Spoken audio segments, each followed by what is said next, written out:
Naisip mo na ba na si Hesukristo ay umiiral ng matagal bago ang kanyang kapanganakan sa Bethlehem?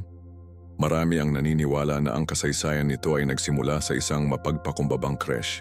Ngunit ang Biblia ay nagpapakita ng mas malalim at labis na katotohanan.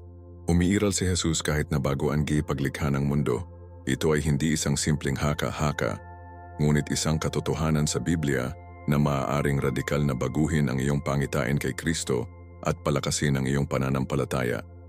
Isipin sandali na ang Jesus na mahal natin ngayon ay aktibo sa pamamagitan ng kasaysayan kahit na bago kumuha ng isang tao. Sino talaga siya? Ano ang ginagawa niya bago dumating sa mundo? At bakit napakahalaga ng katotohanan na ito para sa atin ngayon? Ang matutuklasan mo ay magbabago sa iyong pag-unawa sa Biblia. Susuriin namin ang mga banal na kasulatan upang malutas ang banal na misteryo na ito. Sinasabi sa atin ng Ebanghelyo ni Juan na sa simula ay ang salita at ang salita ay kasama ng Diyos at ang salita ay Diyos. Juan 1:1. Ngunit ano talaga ang ibig sabihin ng pahayag na ito? Siya ba ay isang espiritu ng langit? Mayroon ba siyang aktibong papel sa kasaysayan ng mga tao ng Diyos? Ang sagot ay mas nakakagulat kaysa sa iniisip mo. Mula sa mga sinaunang hula hanggang sa mistikal na mga sulatin ng mga Hudyo, kasama na ang mga mahiwagang pagpapakita sa lumang tipan. Lahat ng mga puntos sa isang katotohanan. Si Jesus ay hindi pa nagsimula, siya ay siya, at siya ay magiging walang hanggan. Bakit napakahalaga sa iyo? Sapagkat kung matagal nang umiiral si Jesus bago ang kanyang pagkakatawang tao, nangangahulugan ito na ang kanyang plano para sa sangkatauhan ay inihanda mula sa kawalang hanggan. Ang iyong buhay, ang iyong kaligtasan, ang iyong kapalaran, wala sa mga ito ay nagkataon. Alam ng Diyos na naroroon ka ngayon, naghahanap ng mga sagot, nais na maunawaan kung sino talaga si Jesus.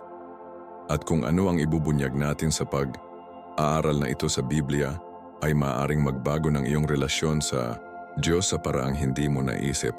Ngunit para doon, mahalaga na manatili ka hanggang sa huli dahil ang bawat detalye ay binibilang. Bago ka magsimula, sabihin mo sa akin ang mga komento. Narinig mo na ba ang pre-existence ni Jesus? Sa palagay mo ay maaaring maimpluwensyahan nito ang iyong pananampalataya sa isang bagong paraan. Iwanan ang iyong sagot at ibahagi ang iyong mga saloobin. At higit sa lahat, kung naniniwala ka na ang Biblia ay naglalaman ng mga malalim na katotohanan na dapat ihayag sa maraming tao, hanggat maaari, mag-subscribe ngayon at buhayin ang mga abiso upang hindi makaligtaan ang anumang paghahayag na maaaring mapalakas ang iyong pananampalataya. Ihanda ang iyong sarili dahil kung ano ang makikita natin ngayon ay magdadala sa iyo sa isang ganap na magkakaibang antas ng pag-unawa sa Espiritu. Sa loob ng maraming siglo, ang figura ni Hesukristo ay nakakaintriga at nabigani. Para sa marami, siya ang Mesyas na dumating sa mundo upang mailigtas ang sangkatauhan. Ngunit ang tanong ng kanyang pag-iral bago ang kanyang kapanganakan sa Bethlehem ay bihirang galugarin. Ito ba ay isang ideya sa Espiritu ng Diyos o may aktibong presensya bago ang kanyang pagkakatawang tao? Ang Biblia ay nagbibigay ng malalim na mga sagot na nagpapakita ng isang madalas na hindi pinansin na katotohanan. Ang Ebanghelyo ni Juan ay nagsisimula sa isang pansin na deklarasyon. Sa simula ay ang salita, at ang salita ay kasama ng Diyos, at ang salita ay Diyos. Juan 1:1. Ang talatang ito ay nagpapakita sa atin na hindi nagsimula si Jesus na umiiral sa Bethlehem Creche, ngunit na siya ay naroroon mula pa sa simula kahit na bago ang paglikha ng mundo. Ang katotohanang ito ay radikal na nagbabago ng pang-unawa na mayroon tayo ng banal na papel nito. Ang pag-unawa sa pre-existence ni Jesus ay nagpapahintulot sa atin na maunawaan ang lawak ng kanyang misyon.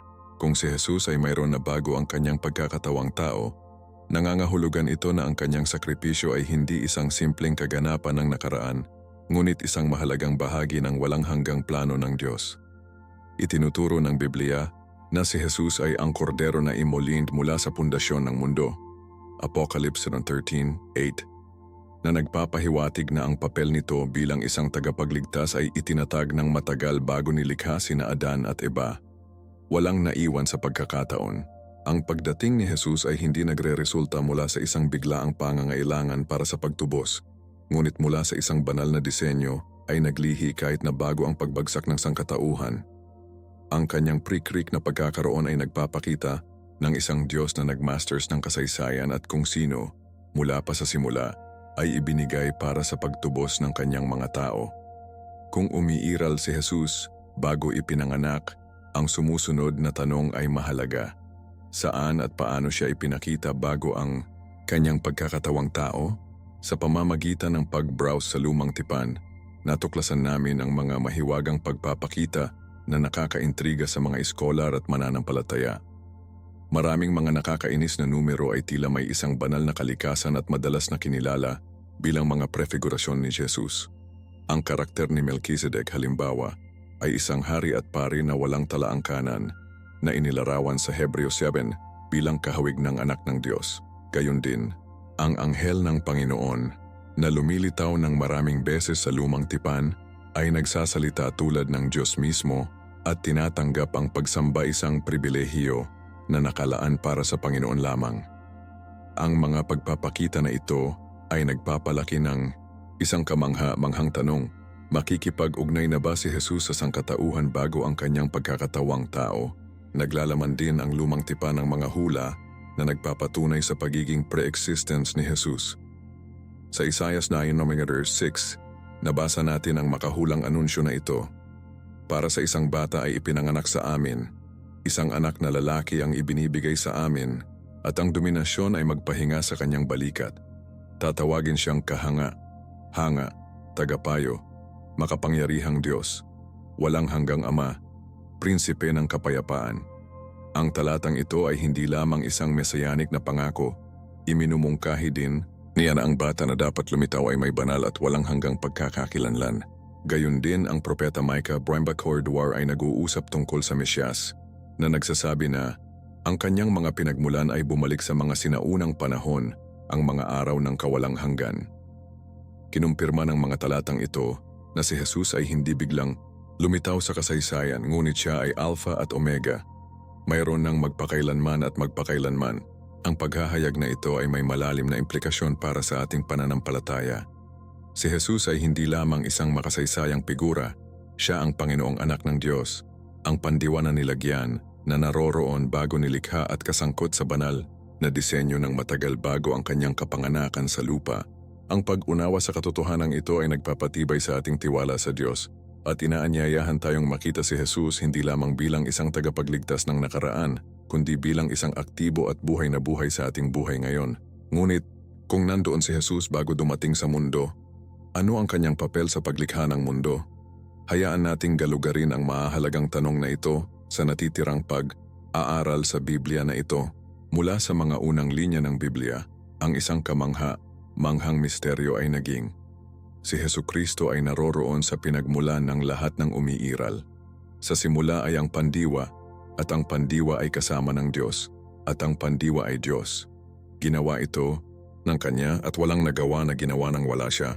1 Samuel 1:3. Ang pangunahing talatang ito ay nagpapakita sa atin na si Jesus ay hindi lamang ang Mesyas na dumating sa mundo, kundi pati na rin ang lumikha mismo sa trabaho ng matagal bago ang kanyang pagkakatawang tao.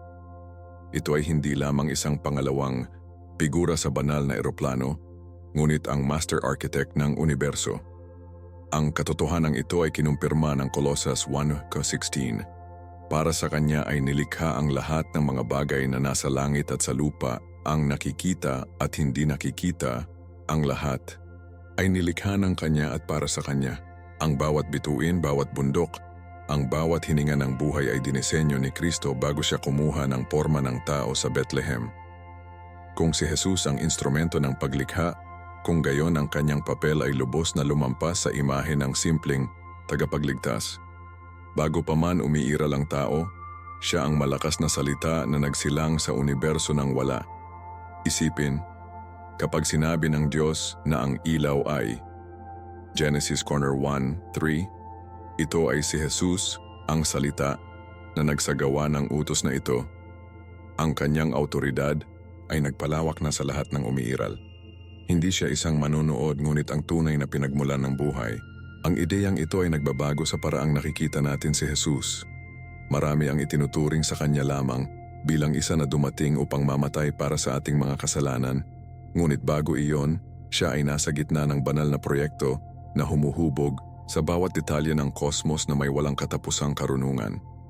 Ang bawat ilog, bawat karagatan, bawat isa ay tinalo ng puso ng tao ay nagdadala ng banal na imprint nito.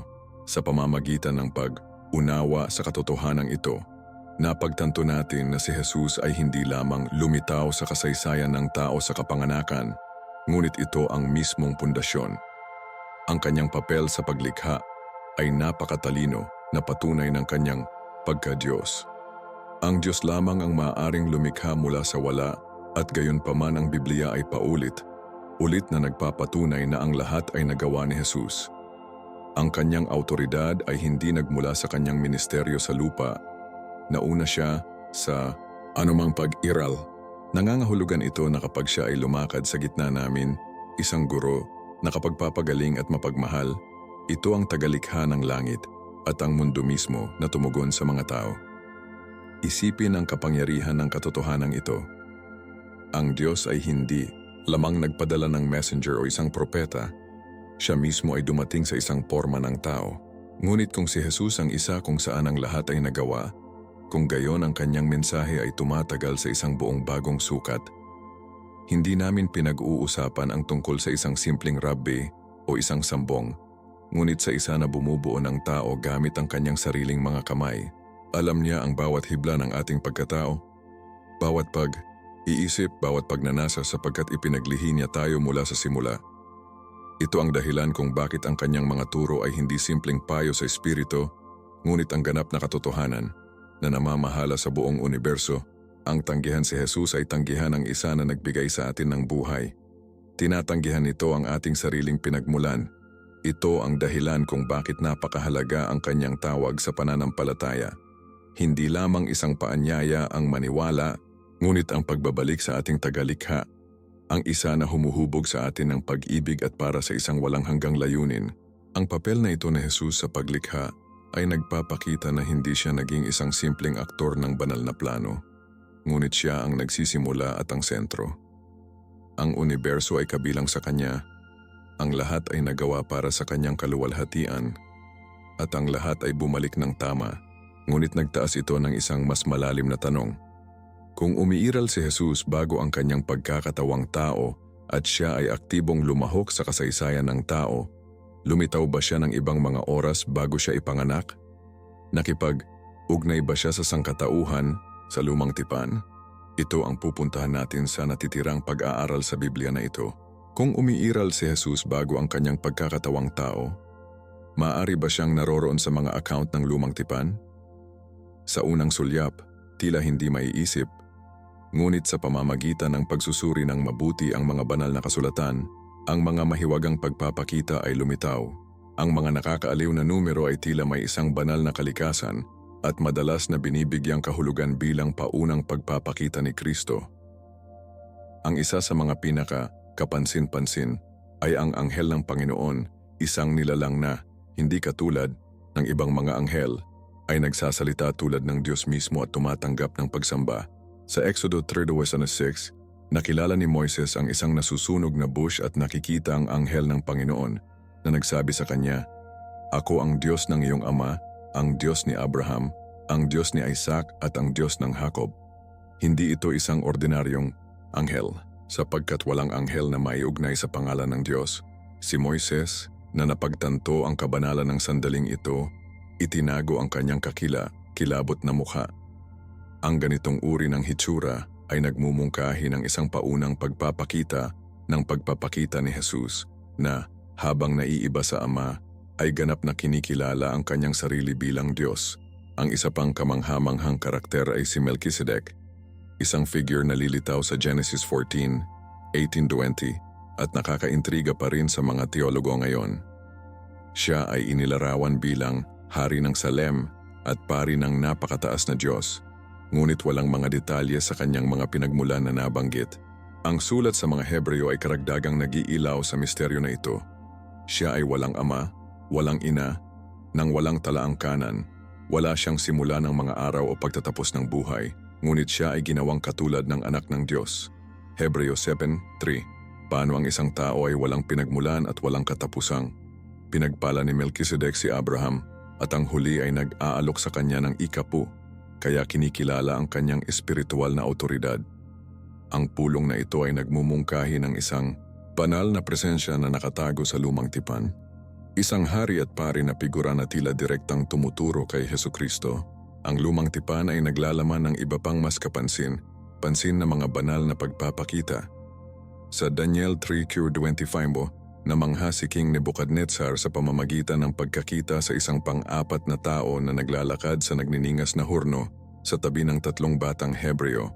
Sinabi niya, "Nakikita ko ang 4 na lalaki na walang mga link na naglalakad sa gitna ng apoy at wala silang kasamaan, at ang aspeto ng 4 na mukhang anak ng mga Diyos." Paano ipaliwanag na ang isang banal na pagiging biglang lumitaw upang maprotektahan ang tapat ng Diyos sa paghihirap? Ang biglaang at supernatural na interbensyon na ito ay isang malakas na eko ng hinaharap na misyon ni Jesus upang maging manunubos at tagapagtanggol ng mga tapat sa Kanya. Itinuturo sa atin ng talatang ito na kahit na bago ang kanyang pagkakatawang tao, si Jesus ay nasa tabi na ng kanyang mga tao na naglalakad kasama nila ang pagdurusa at iligtas sila mula sa kasamaan. Ang iba pang mga pangunahing sandali ng lumang tipan ay nagpupukaw ng mga banal na nakatagpo na nagdadala ng imprint ni Jesus. Kapag naghahanda si Joshua upang lupigin si Jericho, nakatagpo siya ng isang supernatural na karakter na nagtatanghal ng kanyang sarili bilang pinuno ng hukbo ng Panginoon. Joshua 13:15. Ito ay nag-uutos kay Joshua na alisin ang kanyang sandalyas, isang order na katulad ng ibinigay kay Moises na may nasusunog na bush.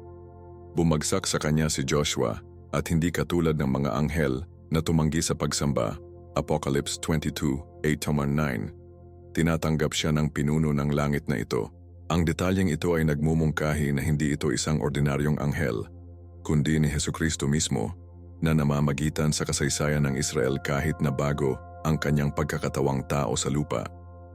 Ang mga pagpapakita na ito ay nagpapakita na si Jesus ay hindi nasiyahan upang obserbahan ang sangkatauhan mula sa langit. Siya ay aktibo, kasangkot, gumagabay at pinoprotektahan ang kanyang mga tao ng matagal bago ang kanyang kapanganakan sa Bethlehem. Ang mga paghahayag na ito ay nagagalit sa aming pag-unawa sa Biblia. Si Jesus ay hindi nagsisimulang umiiral sa Ebanghelyo ayon kay Mateo. Nandoon na siya, nakikipag-ugnay sa sangkatauhan sa mga pangunahing sandali sa sagradong kasaysayan. Kinukumpirma nito na hindi lamang siya isang banal na envoy, kundi ang Alpha at ang Omega, walang hanggan at makapangyarihan. Kung nahanap natin si Jesus na kumikilos sa lumang tipan, dapat nating tanungin ang ating sarili. Alam ba ng mga propeta ang katotohanan ito? Inanunsyo na ba nila ang katotohanan na ito kahit na bago ang kapanganakan ng Mesyas? Galugarin natin ngayon ang mga hula sa pre-existence ni Jesus. Ang lumang tipan ay hindi lamang hula ang pagdating ng Mesyas. Inihayag din nito na ang pagkakaroon nito ay nauna sa pagkakatawang tao nito. Maraming mga sipi sa Biblia ang nagmumungkahi na hindi sinimulan ni Jesus ang kanyang kwento sa Bethlehem, ngunit siya ay walang hanggan, nang hindi nagsisimula o katapusan. Ang isa sa mga pinaka-kapansin-pansin na mga taludtod ay sa Isaiah 9:6. Para sa isang bata ay ipinanganak sa amin, isang anak na lalaki ang ibinibigay sa amin, at ang dominasyon ay magpapahinga sa kanyang balikat. Tatawagin siyang kahanga-hanga tagapayo, makapangyarihang Diyos Ama na walang siyanggan, prinsipe ng kapayapaan. Ang talatang ito ay lumampas sa isang simpleng ad ng Messianic. Itinuturing niya ang mga banal na pamagat sa batang ito na tinawag siyang walang hanggang Ama at makapangyarihang Diyos. Paano tatawagin ang isang hindi pa isinisilang na bata kung hindi dahil mayroon sila kahit na bago pa man dumating sa mundo? Ang talatang ito ay nagpapakita sa atin na si Jesus ay hindi nagsisimulang umiiral sa kanyang kapanganakan, ngunit siya ang walang hanggang anak ng Diyos na naroroon kahit na bago nilikha. Ang isa pang kamangha-manghang hula ay sa Mikas 5:2 na inihayag ang kapanganakan ng Mesyas sa Bethlehem habang tinukoy ang mga banal na pinagmulan nito. At ikaw, si Bethlehem Ephrata, maliit sa pagitan ng libong Huda. Sa iyo ay lalabas, para sa akin ang isa na mangibabaw sa Israel, at kung saan ang mga pinagmulan ay bumalik sa mga sinaunang panahon hanggang sa mga araw ng kawalang hanggan. Ang tekstong ito ay higit pa kaysa sa isang simpleng hula sa heograpiya. Sinabi niya na ang Mesyas na ipanganak sa Bethlehem ay mayroon ng mula sa kawalang hanggan. Mahalaga ang detalyeng ito sapagkat sinisira nito ang ideya na si Jesus ay magsisimulang umiiral lamang sa kanyang kapanganakan sa lupa. Kinukumpirma ng hula na ito kung ano ang isusulat ni John sa ibang pagkakataon. Sa simula ay ang pandiwa. Si Jesus ay hindi nilikha. Ito ay Alpha at Omega, ang isa na palaging umiiral, at ito ay magpapatuloy na umiiral para sa kawalang hanggan. Ang walang hanggang pag-iral ni Jesus ay inihayag din sa mga awit. Ang awit 110 BT1 ay nagbibigay sa amin ng isang nakakagulat na pangitain ng Mesiyas. Sinabi ng Panginoon sa aking Panginoon, "Umupo sa aking kanan hanggang sa gawin ko ang iyong mga kaaway na iyong hakbang." Ang talatang ito na kalaunan ay sinipi ni Jesus mismo, Mateo 22:44, ay nagpapakita na ang Mesiyas ay naroroon na sa tabi ng Diyos bago ang kanyang pagkakatawang tao. Ang awit na ito ay hindi isang simpleng pangako sa hinaharap, inilalarawan. Nito ang isang katotohanan na mayroon na kapag isinulat ni David ang mga salitang ito, kung ang Mesiyas ay inanyayahan na umupo sa kanan ng Diyos kahit na bago siya dumating sa mundo. Nangangahulugan ito na siya ay aktibo na sa banal na plano bago pa man siya kapanganakan. Ang iba pang mga hula ay nagpapalakas sa ideyang ito. Sa Daniel 7:3-14, nabasa namin ang kapansin-pansin na pananaw na ito. Tumingin ako sa mga pangitain sa gabi, at narito, sa mga ulap ng langit ay dumating isang anak ng lalaki. Sumulong siya patungo sa mga nakaraang araw, at siya ay nilapitan ng siya. Ang propetikong daanan na ito ay hindi lamang nagsasalita ng isang hinaharap na hari sa terestrial. Inilarawan niya ang isang makalangit na pagtanggap ng taasang autoridad mula sa Diyos mismo. Kalaunan ay makikilala ni Jesus ang kanyang sarili sa hula na ito nang sinabi niya sa harap ng Sanhedrin. Ngayon makikita mo ang anak ng tao na nakaupo sa kanan ng kapangyarihan ng Diyos at darating sa mga ulap ng langit. Mateo 26:64. Ang deklarasyong ito ay nagpapakita na si Jesus ay hindi kontento upang matupad ang hula na ito. Isinama niya ito sapagkat mayroon na ito sa kalangitan. Ang mga hula na ito ay hindi simpleng mga coincidences. Ipinakita nila sa amin na si Jesus ay hindi isang makasaysayang figura na biglang lumitaw sa bagong tipan, ngunit isang walang hanggang pagkatao na lumilipas ng oras. Ang mga propeta na inspirasyon ng Diyos ay nagsalita tungkol sa kanya ng mga siglo bago ang kanyang pagkakatawang tao, na inihayag ang kanyang banal na kalikasan at ang kanyang pagiging pre-existence. Ngunit ang ideyang ito ay hindi limitado sa tradisyon ng mga Hudyo. Sa mundo ng Greco-Roman, isang katulad na paniwala na mayroon na ng logo, isang ideya na magkakaroon ng kahulugan sa pagdating ni Hesukristo. Palalimin natin ang konsepto na ito at tingnan kung paano ito mas maliwanagan ang pre-existence ni Kristo. Ang Ebanghelyo ni Juan ay nagsisimula sa isang pagpapahayag na nagbago ng teolohiya ng Kristiyano. Sa simula ay ang salita, at ang salita ay kasama ng Diyos, at ang salita ay Diyos. Juan 1:1. Ang salitang pandiwa na ito, sa Greek logo, ay higit pa sa isang simpleng salita. Nagdadala ito ng isang malalim na kahulugan na nakaugat sa sinaunang pilosopiya. Para sa mga Griego, ang mga logo ay ang banal na prinsipyo na namuno sa universo, isang uri ng taas ang dahilan na nagpapanatili ng sunod ng kosmos. Si Juan, sa pamamagitan ng pagsulat ng mga linyang ito, ay hindi pipiliin ang term na ito. Tumatagal siya ng isang ideya na alam na ng mga nag-iisip ng Greek, at binibigyan siya ng isang mas malalim at mas malakas na kahulugan. Ang walang hanggang logo na ito ay hindi isang abstract na puwersa. Ito ay isang tao Jesus na si Kristo. Bago ang kanyang pagkakatawang tao, si Jesus ang banal na mga logo, ang kataas-taasang katalinuhan sa pinagmula ng paglikha. Ang isa sa mga unang pilosopo na bumuo ng paniwala ng mga logo ay ang Heraclitus, noong ika-6 na siglo BC. Ayon sa kanya, Ang mga logo ay ang makatuwiran na prinsipyo na namamahala sa mundo. Isang universal na pagkakasunod, sunod na kung saan ang lahat ay napapailalim. Nang maglaon, pinagtibay ng Stoics ang ideyang ito sa pamamagitan ng pagpapatunay na ang mga logo ay isang hindi kilalang lakas ng Diyos, animating at istruktura ang lahat. Si Juan, sa pamamagitan ng pagpapahayag na ang mga logo ay naging laman, Juan 1:14, ay nagsasagawa ng isang revolusyonaryong kilos. Inanunsyo niya sa mga Hudyo na ang Mesyas isang buhay na tao. Si Jesus ay hindi lamang isang espiritual na Panginoon, siya ang napakapagkakatawang tao ng karunungan at banal na kapangyarihan. Ang impluensya ng mga logo sa pag-iisip ng mga Hudyo ay matatagpuan din sa Karunungan ni Solomon, isang teksto ng tradisyon ng mga Hudyo kung saan ang karunungan ay inilarawan bilang isang walang hanggang pagkatao at kumikilos sa tabi ng Diyos sa paglikha. Ito ay isang hininga ng kapangyarihan ng Diyos, isang dalisay na paglabas ng kaluwalhatian ng makapangyarihan sa lahat. Karunungan 7:25. Ang ideyang ito ay napakalapit sa ipinahayag ni Juan sa kanyang ebanghelyo. Si Jesus ang mga logo na umiiral ng higit sa lahat, na sumusuporta sa universo at na napatunayan na nasa mundo. Ang katotohanan ito ay nagbibigay ng bagong lalim sa ating pananampalataya. Si Jesus ay hindi lamang isang propeta o Panginoon, siya ang napaka-kaisipang Diyos na ginawang laman, ang karunungan ng banal na ginawang na access sa mga tao. Ang paniwala ng mga logo ay ginagawang posible upang maunawaan kung bakit napansin si Jesus bilang isang banta ng mga autoridad sa relihiyon sa kanyang panahon. Sa pamamagitan ng pag-aangkin na isa sa Ama, Juan 10:30, hindi lamang siya gumawa ng isang teolohikal na pagpapahayag. Inihayag niya ang kanyang banal na pre-existence, isang hindi maisip na paninindigan para sa mga pinuno ng relihiyon ng mga Hudyo. Para sa kanila, ang Diyos ay isa at hindi maibabahagi.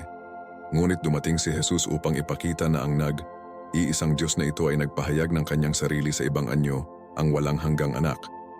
Ang kanyang pagtuturo ay lumampas sa mga propeta sapagkat hindi siya nagsasalita ng simple sa pangalan ng Diyos. Siya mismo ang dumating sa Diyos.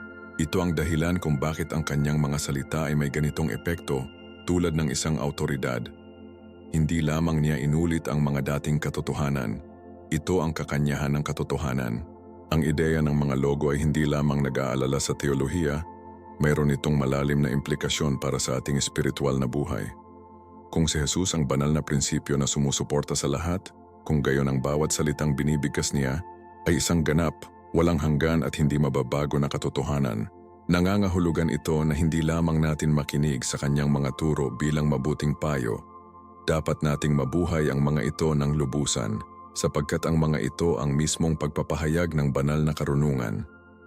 Ang pagsunod kay Jesus ay ang pagbabalik sa orihinal na pagkakasunod, sunod na nais ng Diyos, sa mismong mapagkukunan ng buhay. Ngunit kung si Jesus, bilang mga logo, ay palaging umiiral, ano ang kanyang misyon kahit na bago ang paglikha ng mundo? Inilaan na ba niyang isakripisyo ang kanyang sarili? Ito ang pupuntahan natin ngayon. Ang sakripisyo ni Jesus sa krus ay hindi isang huling minuto na solusyon sa kasalanan ng sangkatauhan. Sa kabilang banda, inihayag ng Biblia na ang planong ito ay umiiral kahit na bago ang paglikha ng mundo. Sa Apocalypse na 13:8, tinawag si Jesus na ang kordero na nabuksan mula noong pundasyon ng mundo. Ang pahayag na ito ay labis na labis. Nangangahulugan ito na ang pagpapako sa krus ay hindi isang simpleng makasaysayang kaganapan, ngunit isang katotohanan na nakasulat sa kawalang hanggan. Ang Diyos, sa kanyang walang hanggan na karunungan, ay nagplano na ng mga paraan kung saan bibilhin niya ang tao kahit na bago pa mabuo si Adan. Ang katotohanang ito ay nagbabago sa ating pag-unawa sa kaligtasan. Hindi tayo isang improvised na proyekto, ngunit ang isang akdang pag-iisip at minamahal mula ng lagi. Si Jesus ay hindi dumating bilang tugon sa isang pagkabigo ng tao. Siya ang perpektong pagpapahayag ng banal na pag-ibig na ipinakita mula sa simula ng oras. Ang ideyang ito ay kinumpirma ng Efeso 1:4 kung saan isinulat ni Pablo, sa Kanya, inihalal tayo ng Diyos bago ang pundasyon ng mundo upang tayo ay banal at hindi masusukat sa harap Niya. Bago pa man lumitaw ang unang hininga ng buhay sa mundo, napili na ng Diyos kay Kristo ang mga kabilang sa Kanya. Ipinapakita nito na ang ating kaligtasan ay hindi batay sa ating mga merito o ating mga pagsisikap, ngunit sa isang walang hanggang pag-ibig na nauna sa atin. Inilaan na ni Jesus na maging ating manunubos at inilaan na natin na matubos ng Kanyang dugo. Ang katotohanan ito ay dapat punan tayo ng napakalaking pasasalamat. Hindi tayo nai-save ng aksidente, ngunit dahil laging nais ito ng Diyos. Ngunit bakit kailangan ng gayong sakripisyo? Ang sagot ay nasa Hebreo 9:22. Nang walang pagdanak ng dugo, walang kapatawaran. Mula sa lumang tipan itinatag ng Diyos ang sistema ng mga sakripisyo upang masakop ang mga kasalanan ng mga tao. Gayunpaman, ang mga sakripisyo na ito ay isang anino lamang ng katotohanan na darating. Ang Paschal Cordero na immolated ng mga Israelita bago sila palayain mula sa Egypt, Exodo 6:6-7, ay isang prefigurasyon ng tunay na kordero ng Diyos, si Jesucristo, na magbubuhos ng Kanyang dugo upang mailigtas ang sangkatauhan ng pagkaalipin. Ang Kanyang sakripisyo ay binalak mula pa noong simula, at ang bawat kaganapan sa Biblia ay inihayag ang katotohanan na ito. Ito ay hindi isang hindi inaasahang trahedya, ngunit ang nagawa ng isang banal na plano na naisip mula sa kawalang hanggan. Ang katotohanan na si Jesus ay dumating upang mamatay para sa atin bago tayo umiiral ay ang pangwakas na gawa ng pag-ibig at biyaya. Sinasabi sa amin ni Juan 1:13, walang higit na pag-ibig kaysa sa pagbibigay ng iyong buhay para sa iyong mga kaibigan. Ngunit higit pa ang ginawa ni Jesus. Ibinigay niya ang Kanyang buhay para sa atin noong tayo ay mga makasalanan pa rin. Roma 13:8. Kung pinlano ng Diyos ang Kanyang sakripisyo mula sa kawalang hanggan, nangangahulugan din ito na laging nais niyang iligtas tayo. Kahit na bago natin alam ang ating pangangailangan para sa pagtubos, ang krus ay hindi isang plano B, ngunit ang gitnang punto ng lahat ng tao at banal na kasaysayan.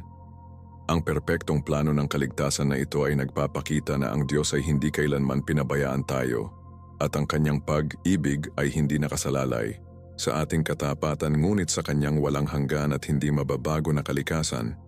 Sa gayon si Jesucristo, ang walang hanggang tupa, ang mga logo, ang lumikha at tagapagligtas ay ang karaniwang thread ng buong Biblia.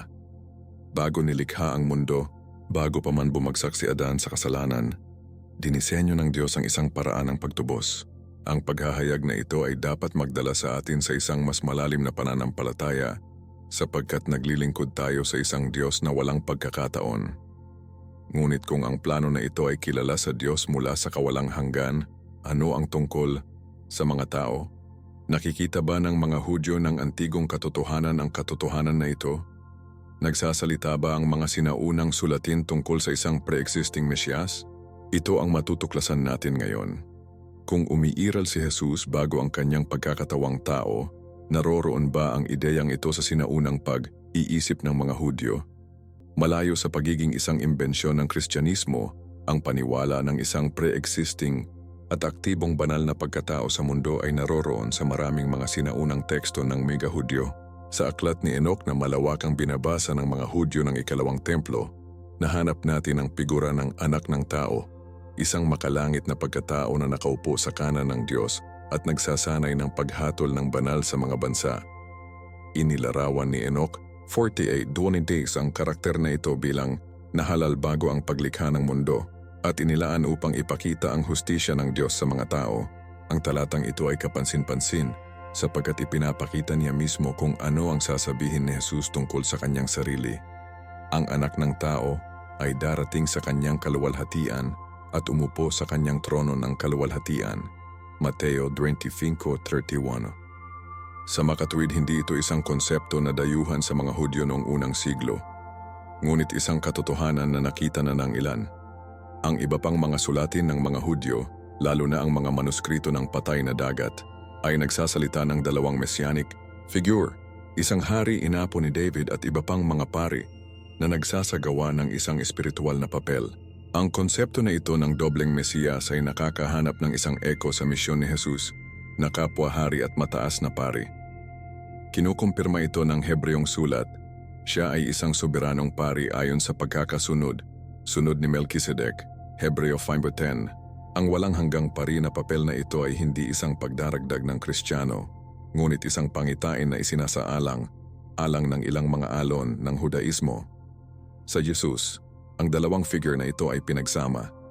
Siya ang parehong ipinangakong hari at ang perpektong tagapamagitan sa pagitan ng Diyos at mga tao. Ang isa pang nakakaaliw na figura ng tradisyon ng mga Hudyo ay ang Metatron, na nabanggit sa mysticism ng Talmud at Hudyo. Ang karakter na ito ay inilarawan bilang isang makalangit na nakaupo sa isang trono sa tabi ng Diyos, isang pribilehiyo na kabilang lamang sa Panginoon. Ang ilang mga sipi ay nagpapakita nito bilang maliit na Yahweh, isang apela na nakakagulat dahil tila iniuugnay nito ang isang natatanging pagkatao na may pagkakakilanlan ng banal. Bagaman ang posterior tradisyon na ito ay hindi direktang Biblia, nagpapatotoo ito sa isang patuloy na tanong sa loob ng Hudaismo.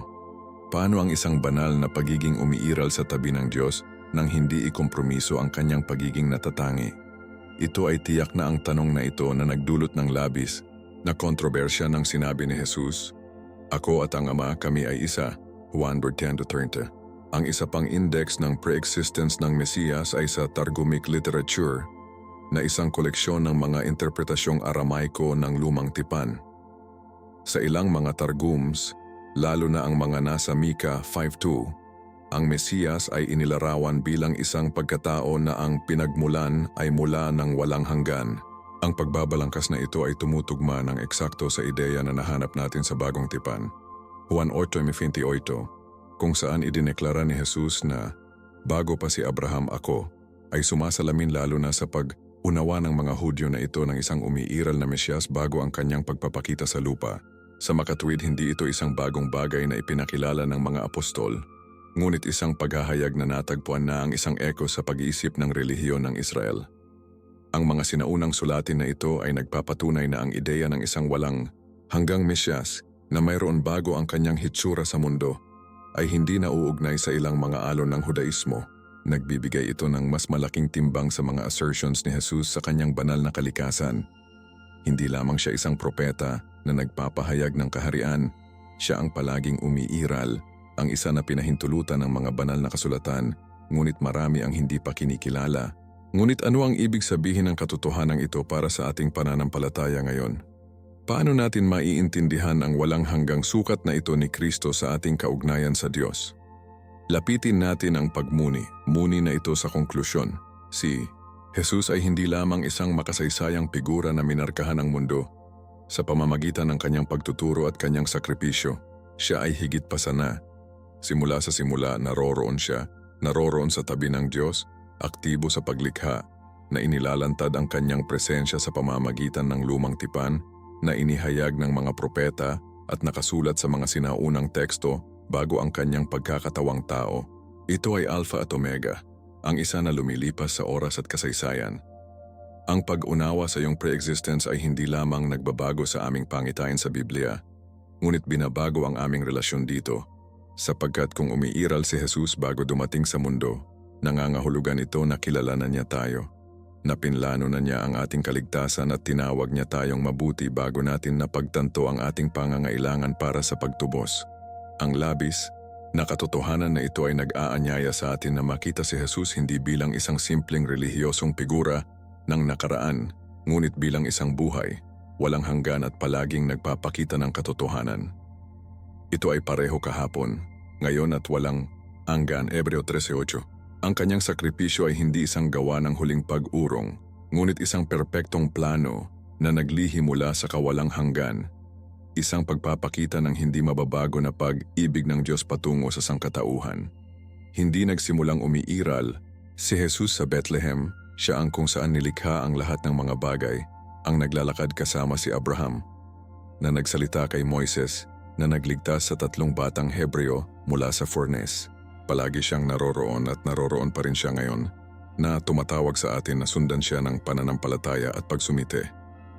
Kung si Jesus ay palaging umiiral at ang lahat ay dinisenyo ng Kanya at para sa Kanya, Colosas 1:16, kung gayon ang tanong na lumitaw ay mahalaga, paano natin sasagutin ang tawag na ito? Kung ang pagkakaroon nito ay nauna sa atin, nangangahulugan din ito na hawak nito ang ating kapalaran sa kanyang mga kamay. Handa ba nating kilalanin siya hindi lamang bilang ating tagapagligtas kundi bilang Panginoon na namamahala mula sa kawalang hanggan? Ang pagmuni-muni na ito ay nagtutulak sa atin na palalimin ang ating pananampalataya. Hindi upang makita si Jesus lamang bilang isang tao na dumating upang magturo sa atin, ngunit bilang paglalagay ng Diyos na dumating upang maibalik ang nawala, tinitiyak din sa atin ang kanyang kawalang hanggan na maaari tayong magtiwala sa kanya ng lubusan. Kung tumawid si Jesus sa mga edad, kung mayroon siya bago pa man magsimula ang oras, kung gayon wala sa ating buhay na hindi niya maiintindihan o malampasan. Ito ang ating kanlungan, ating lakas, gabay, sapagkat hindi ito isang simpleng gabay sa espiritu. Ito ang mismong kakanyahan ng buhay, ang sumusuporta sa lahat ng mga bagay sa pamamagitan ng malakas na salita. Hebreo 1:3. Ito ang dahilan kung bakit maaari tayong maglakad ng may kumpiyansa. Alam na ang ating pananampalataya ay batay sa isang tao na hindi kailanman magbabago. Isang tapat na Diyos na naroon bago ang simula at kung sino ang naroroon para sa kawalang hanggan. Kaya't ang unang bahagi na ito ay nagtatapos ngunit ang pagtuklas ay nagsisimula pa lamang.